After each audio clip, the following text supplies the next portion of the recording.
Imagine for a second that you are looking at a society governed by the most rigid, ancient rules imaginable. Oh, right. If you lived there, every interaction you had would be dictated by strict traditional hierarchies. We're talking about a culture where elders have absolute authority over the youth. Yeah, a very top-down structure. Exactly. Modesty isn't just a personal preference in this place. It is a strict moral imperative woven into the absolute fabric of everyday life. And the social classes are incredibly locked in. Right. And if you wanted to be an entertainer, you'd be considered the absolute lowest rung of the social ladder, like barely a step above a criminal. It was a very specific social order. I mean, in the historical Cho's era of Korea, which lasted for centuries under these strict Confucian principles, your place in society was just set from birth. So hold that image of extreme rigidity in your mind. Okay. Now, blink your eyes and imagine that exact same geographical place is suddenly the undisputed global epicenter of synchronized dancing, neon hair, exposed midriffs, and unabashed, highly manufactured pop music. It's a bit of a whiplash. It really is. If you've ever watched a music video from a group like BTS or Blackpink, you know exactly what I'm talking about. It feels like a glitch in the Matrix. Yeah, it really does. How on earth do you get from a society that fundamentally despises flashy entertainers to a society that exports them to stadiums around the entire world? It is honestly one of the most massive historical paradoxes of the modern era. You're essentially looking at two entirely different cultural universes occupying the exact same space. And that is what we are exploring today. We are taking a deep dive into John Lai's fascinating book, K-pop, Popular Music, Cultural Amnesia, and Economic Innovation in South Korea. Such a great source text. It is. Our mission here is to guide you through the surprising true origins of K-pop. Because as it turns out, this is not a beautiful poetic story of ancient traditions organically evolving over time. Not at all. Right. It is a tale of cultural amnesia, economic crises, and a total relentless reinvention of a nation's identity. Okay, let's unpack this. Yeah, to really understand where K-pop comes from, we first have to completely dismantle a very popular, somewhat romantic myth. The idea of the continuous cultural thread. Exactly. There's this persistent idea out there that modern K-pop is simply the natural evolution of ancient traditional Korean music, the Kookak. Right.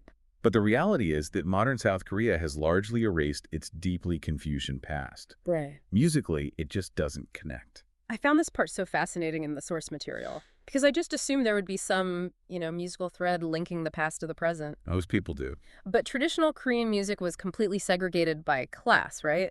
Like, if you were a Korean aristocrat back then, you listened to one specific type of slow, rigid court music called chungbak. Yes, the Chimgak. And if you were a farmer, you had your own separate folk music, the nongak. Right. And they didn't even use the same mathematical musical scales that we hear in pop music today. They're not using the Western diatonic scale. So they literally don't sound anything alike. That's a crucial point. Musically, they are operating in entirely different universes. But more importantly, the very core philosophy of K-pop violates almost every single traditional Confucian precept you can think of. It's so true. Let's actually look at those violations because they are just blatant. Oh, yeah. First, K-pop heavily promotes romantic, individualistic love. And that was historically frowned upon in a culture built on arranged marriages and family duty. Completely. Plus, it exposes the body in a way that would have been incredibly scandalous, and it completely normalizes plastic surgery. Which is a huge deal. I always wondered why that was such a big deal, but the book explains that under traditional Confucianism, you are fundamentally altering the body endowed to you by your parents. Yeah, it's seen as a direct insult to your ancestry. You don't mess with what your parents gave you. Wow. And perhaps most significantly, look at how we treat the singers themselves today. K-pop elevates the singer to the literal status of an idol. Right, we literally call them K-pop idols. Exactly. But in the Chosun era, those itinerant entertainers, the Kwangdae, they were essentially outcasts. Barely citizens. In that rigid class system, they were legally and socially considered to be on par with streetwalkers or butchers. That's wild. The mere concept of millions of people worshiping an entertainer, buying their merchandise, and hanging on their every word, it would have been totally incomprehensible to someone from that era. So we basically have to throw out the idea of gradual evolution. Completely throw it out. Building K-pop wasn't like a city slowly renovating an old historical brick building over a century.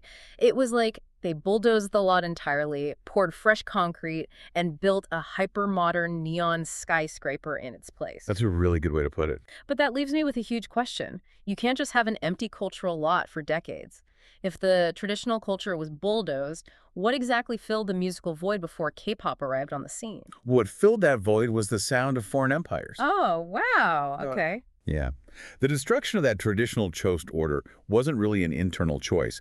It was brought about by external imperial forces. So it was forced on them. Exactly. Yeah. Those forces completely rewrote the Korean soundscape long before K-pop was even a concept. We really have to look at Japan and the United States here. Let's start with Japan because the shift there sounds incredibly abrupt. Did the elites just drop their heritage? They largely did, actually. Under Japanese colonial rule in the early 20th century, the Korean elite essentially abandoned their own traditional music, Just like that. pretty much. The Japanese education system brought in Western-style choral songs, and the radio began broadcasting Japanese-influenced popular songs, known as Yuhenga. Wow. So if you wanted to be seen as modern, educated, and high status during the colonial period, you assimilated to the sound of the colonizer. It's just wild to think about a culture's elite dropping centuries of musical heritage almost overnight. It was a massive cultural shift. But then history pivots violently again.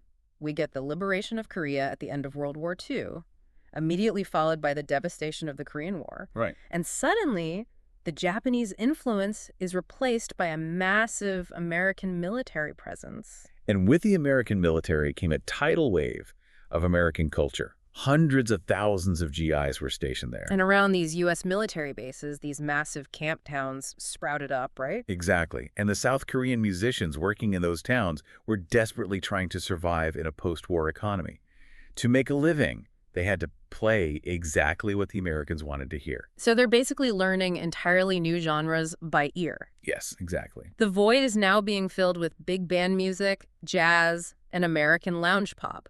The book mentions a specific song from 1961 by a singer named Han Minong-suk. Oh yes, The Boy in the Yellow Shirt. That's the one. It's a perfect time capsule. Yeah. If you listen to it, it is this upbeat, swinging, brassy track that sounds exactly like something Doris Day would sing in a Hollywood movie. And the lyrics were incredibly scandalous for a conservative society, right? They heavily hinted at a romance between a Korean woman and an American GI. It was just a complete absorption of the American aesthetic. It was. But this raises an important question. Okay. Because while American pop was brewing in those camp towns and playing in the clubs, the dominant music of the broader South Korean public during the 60s and 70s was something entirely different. Right, the mainstream music. Yeah. The working class wasn't listening to American jazz. They were listening to a genre called trot. Trot, like the foxtrot. Exactly. That is literally where the name comes from. But trot is where we find a massive, almost unbelievable historical irony. Okay, lay it on me. So during the 60s and 70s, South Korea was ruled by the authoritarian regime of Park Chung-hee. And Park Chung-hee's government pushed a very aggressive, fierce brand of anti-Japanese nationalism. Makes sense, given the history. Right. He needed to prove his nationalist credentials to the public, so his government actively banned certain songs and artists for sounding, quote, too Japanese. Okay, I'm struggling to understand this, though. That's a bit contradictory. Yeah. If he was an aggressive anti-Japanese nationalist, how does trot fit in? Wasn't trot music fundamentally based on Japanese music? That is the paradox. Trot music was built entirely on the Japanese pentatonic scale. Wow. It's a specific mathematical arrangement of notes known as the Yonanuki scale. It was a direct, undeniable descendant of colonial-era Japanese popular music. So it was Japanese in its DNA. Exactly. Yet it somehow became the sole music of the South Korean working class as millions of people migrated from rural farms to the industrialized cities. It had this melancholic, wailing quality that captured the sorrow of that hard labor. But wait, wasn't anyone calling out the hypocrisy? The dictator is publicly banning the cultural influence of the former colonizer, while the absolute most popular music in the country is based on their exact musical scales. You'd think so, but it was a massive blind spot, largely because Park Chung-hee himself absolutely loved trot music. You're kidding. No.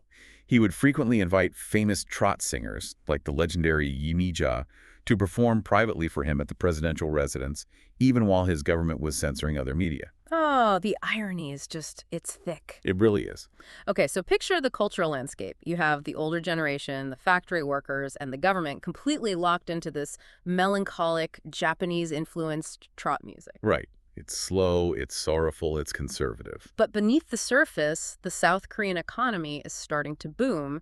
And historically, what happens when an economy booms? The kids get money. Exactly. The teenagers suddenly have pocket money. They have discretionary income for the first time in the nation's history. And teenagers with cash do not want to listen to their parents' sorrowful music. Definitely not. They want a rebellion. Which brings us to 1992.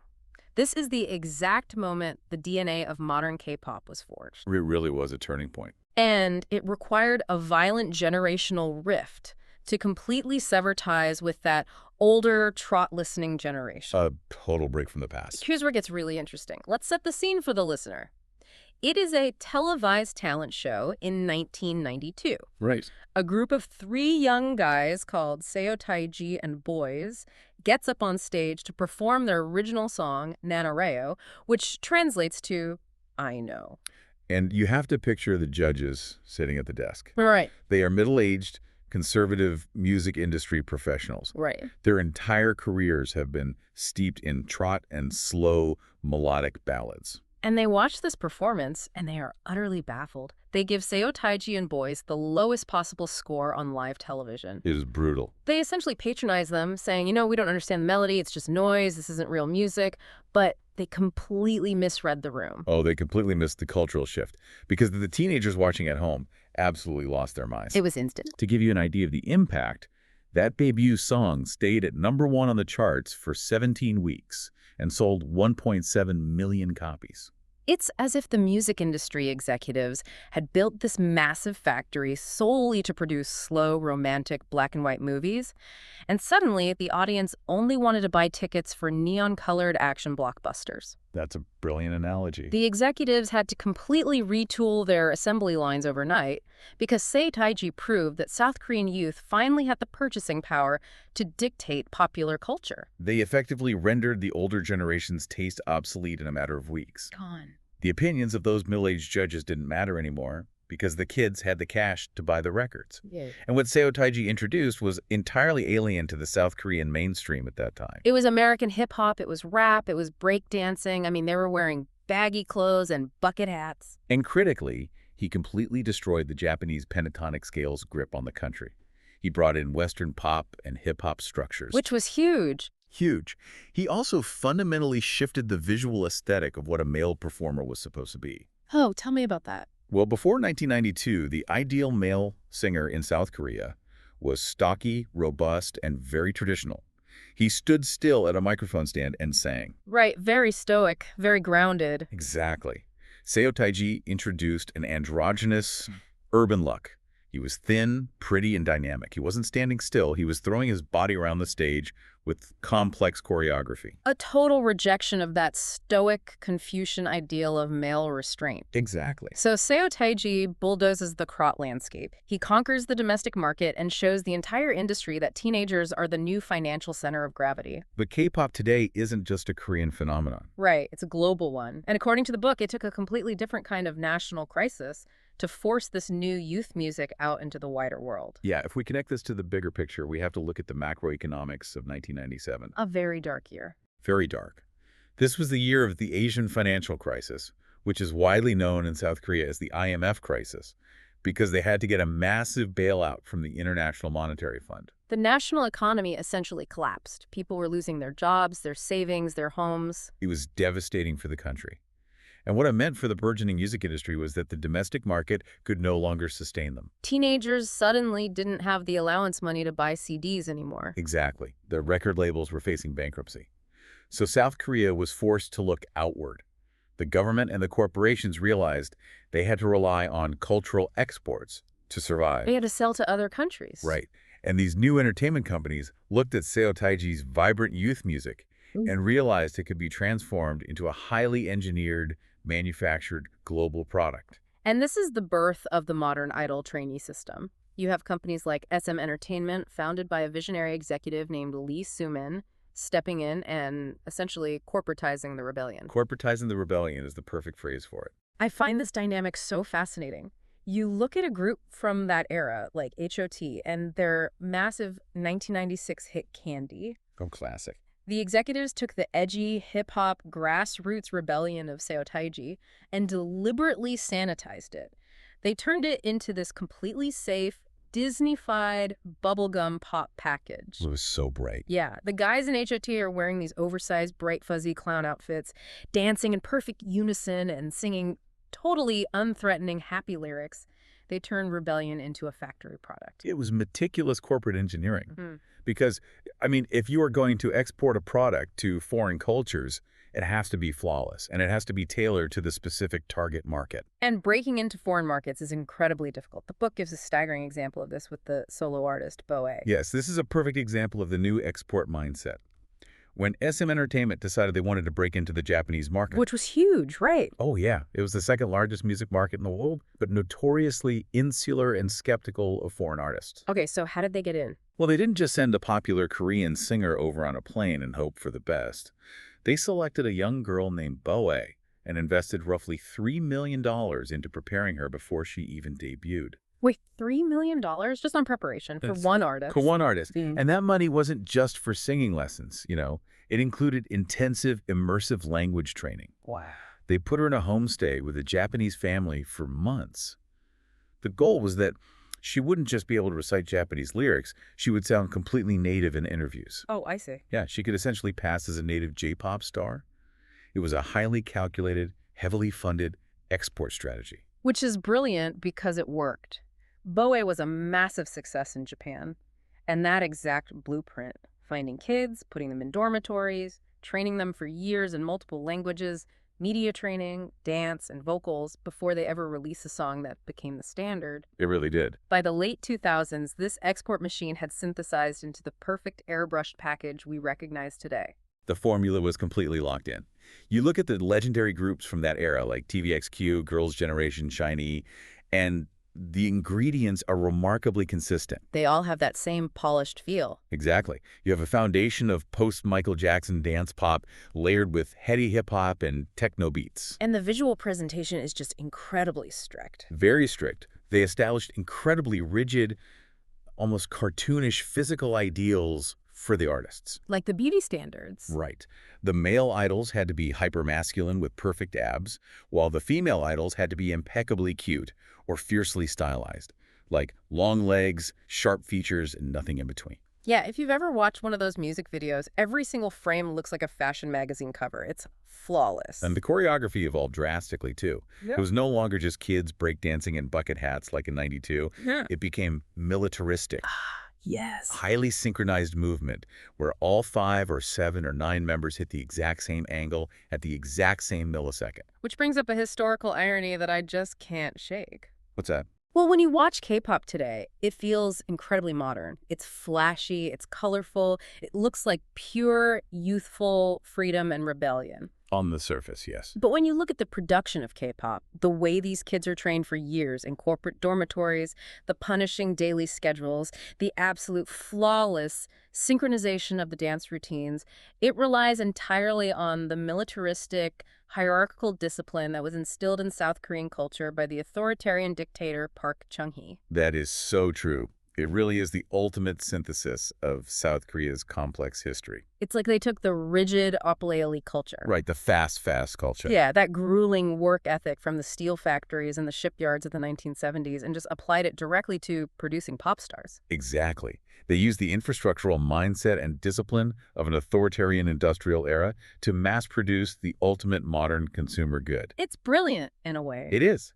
The final product is fun, rebellious, and boundary-pushing, but the factory that manufactures it is rigorous, hierarchical, and entirely uncompromising. So, what does this all mean? We started this deep dive by asking how a deeply traditional, modest Confucian society became the global home of this hyper-produced neon pop explosion. And the answer is pretty clear now. Yeah, the answer is that K-pop isn't a beautiful, organic continuation of ancient Korean history at all. It is the exact opposite. Yeah. It is the sound of a country that had its traditions systematically dismantled and bulldozed. Right. It absorbed the choral songs and pentatonic scales of the Japanese Empire, and then it absorbed the big band and jazz of the American military camp towns. And then, when the country's economy boomed and the youth finally had some spending power, they handed the microphone over to their teenagers. Exactly. And those teenagers, led by Seo Taiji, smashed all of those older, sorrowful sounds to pieces on a 1992 talent show. And finally, when the national economy crashed in 1997, the country took that raw youth rebellion and aggressively industrialized it. They really did. They applied factory-level discipline to package it, sanitize it, and export it to the entire world. It is a story of survival through constant, relentless reinvention. It's a culture deciding that the past is less valuable than the future and engineering that future with ruthless efficiency. Perfectly said. Which leaves you with one really haunting thought to ponder the next time you listen to your favorite K-pop playlist. Oh. If this entire industry, if K-pop's very existence, relies on planned obsolescence, a perpetual, relentless present tense that constantly erases the past, just to sell you the newest, youngest, flashiest thing, what happens to this current generation of manufactured idols when they inevitably age? Will South Korea's culture machine be forced to continually erase its own pop history to survive? Are today's global megastars destined to be just as forgotten as the ancient Cho's entertainers, bulldozed over in 5 years to make room for the next neon skyscraper? Think about that the next time you see a perfectly synchronized dance routine.